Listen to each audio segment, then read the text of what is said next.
अस्सलामुअलैकुम। Elementary particle physics के first lecture में सभी दोस्तों को वेलकम करते हैं।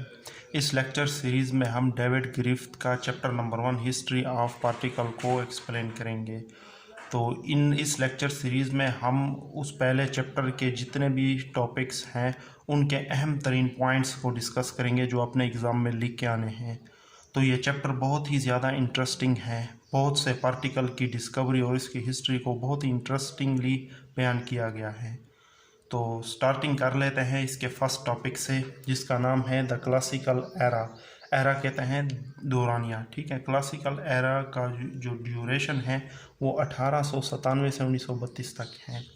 मतलब ये है कि 1897 में इलेक्ट्रॉन की डिस्कवरी हुई और 1932 में न्यूट्रॉन की डिस्कवरी हुई।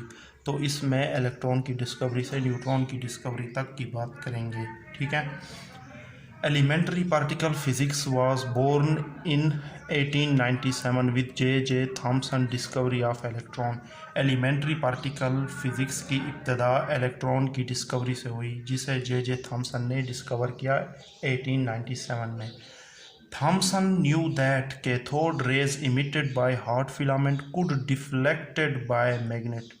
जो कैथोड रेज इमिटेड होती हैं हॉट फिलामेंट से, ठीक है। किसी फिलामेंट को आप हीट दें तो उससे जो है ना ये थर्मियोनिक इमिशन से इलेक्ट्रॉन इमिट होते हैं।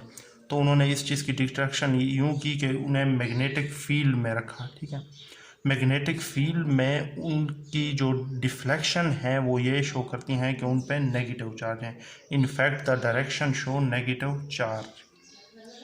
Hence it seemed that these were not rays but rather stream of particle।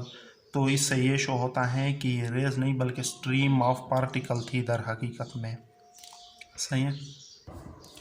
Electron की डिस्कवरी के बाद फिर रदरफोर्ड ने प्रोटॉन पॉजिटिव चार्ज को डिस्कवर किया। रदरफोर्ड ने ये काम जो है ना अपने फेमस स्कैटरिंग एक्सपेरिमेंट से किया, जिसमें उन्होंने जो है ना अल्फ़ा पार्टिकल की बम्बार्डमेंट की थी किसी गोल्ड फॉइल से। वहाँ से जो है ना प्रोटॉन या फिर न्यूक्लियस डिस्कवर हुआ, ठीक है।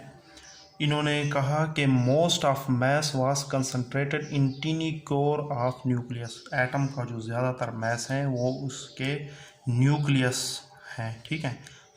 मतलब ये है कि वो कंसंट्रेटेड करता है किसी टीनी कोर, जिसे न्यूक्लियस का नाम उन्होंने दिया। Rutherford famous scattering experiment shows the discovery of positive charge and most of mass was concentrated in a tiny core or nucleus। फिर उसके बाद 1914 में बोहर ने एटॉमिक स्ट्रक्चर मॉडल दिया। Bohr give his model of structure of atom. Bohr ने ये explain किया कि इलेक्ट्रॉन न्यूक्लियस के अराउंड मूव करते हैं किसी डेफिनेट शेल्स में, जिन्हें हम एनर्जी लेवल्स भी बोलते हैं। Bohr explain that electrons are moving around the nucleus in energy level. फिर इसके बाद 1932 में चैडविक ने न्यूट्रॉन को डिस्कवर किया, जो कि एक सरप्राइज़ था।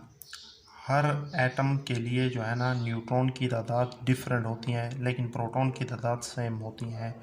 लेकिन हर एटम के लिए न्यूट्रॉन की तादाद एक फिक्स्ड होगी, सही है। In 1932 Chadwick discovered neutron give surprise that the number of neutron somewhat fixable, ठीक है। नंबर ऑफ न्यूट्रॉन किसी भी एटम के लिए फिक्स रेशो के साथ होंगे। आ गई बात समझ में। ये था क्लासिकल एरा, जिसमें हमने इलेक्ट्रॉन की डिस्कवरी से स्टार्ट किया, ठीक है। और फिर उसके बाद प्रोटॉन की डिस्कवरी पे बात की, और उसके बाद फिर बोहर का एटॉमिक स्ट्रक्चर को बयान किया। फिर उसके बाद जो है ना हमने न्यूट्रॉन की डिस्कवरी पे के बाद की, जो कि चैडविक ने डिस्कवर किया।